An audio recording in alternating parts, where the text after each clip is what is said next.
കടബാധ്യതകളുള്ളവർ ഈ പ്രാർത്ഥന ദിവസവും ചൊല്ലി പ്രാർത്ഥിക്കുക. കടബാധ്യതകൾ മാറുന്നതിനുള്ള പ്രാർത്ഥന.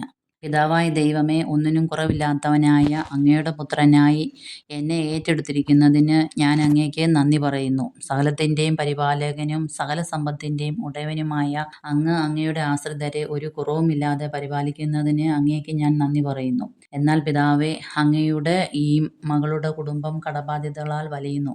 എത്ര ശ്രമിച്ചിട്ടും കൊടുത്തു തീർക്കുവാൻ പറ്റാത്ത കടങ്ങൾ അടിയനെ ഇന്ന് അലട്ടുന്നു. ഓരോ കടവും തീർക്കുവാൻ ശ്രമിക്കുമ്പോൾ മറ്റനേകം പുതിയ കടങ്ങൾ ഉണ്ടാകുന്നു. ജീവിതകാലം മുഴുവൻ ശ്രമിച്ചാലും അടിയന് ഇന്നുള്ള കടങ്ങൾ തീരുകയില്ല. യാചിക്കുവാൻ പോലും അടിയന് സാധിക്കുന്നില്ല. കർത്താവേ, ഈ സാഹചര്യത്തിൽ അങ്ങയുടെ സന്നിധിയിലേക്ക് എൻ്റെ കണ്ണുകൾ ഉയർത്തുന്നു. പിതാവേ, അങ്ങ് കനിഞ്ഞ് അങ്ങയുടെ കാരുണ്യം വർഷിക്കണമേ. അടിയൻ്റെ പാപകടങ്ങൾ ക്ഷമിക്കണമേ. കടം തന്നവരുടെ ഹൃദയങ്ങളിൽ അടിയനോട് അലിവ് തോന്നിക്കണമേ.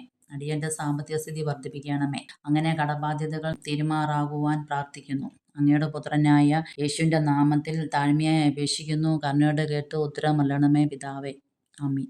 സ്വർഗ്ഗസ്ഥനായ ഞങ്ങളുടെ പിതാവേ, അങ്ങേ തിരുനാമം പരിശുദ്ധമാക്കപ്പെടണമേ. അങ്ങേ രാജ്യം വരണമേ. അങ്ങേ തിരുവിഷ്ടം സ്വർഗ്ഗത്തിലെ പോലെ ഭൂമിയിലുമാണമേ. ഞങ്ങൾക്ക് ആവശ്യമുള്ള അപ്പം നീ ഞങ്ങൾക്ക് തരണമേ. ഞങ്ങളുടെ കടക്കാരോട് ക്ഷമിച്ചതുപോലെ ഞങ്ങളുടെ കടങ്ങളും പാപങ്ങളും ഞങ്ങളോട് ക്ഷമിക്കണമേ. പരീക്ഷയിലേക്ക് ഞങ്ങളെ പ്രവേശിപ്പിക്കരുത്, പിന്നെയോ ദുഷ്ടനും ഞങ്ങളെ രക്ഷകൊള്ളണമേ. എന്തുകൊണ്ടെന്നാൽ രാജ്യവും ശക്തിയും സ്തുതിയും മഹത്വവും എന്നേക്കും നിനക്കുള്ളതാകുന്നു. ആമീൻ.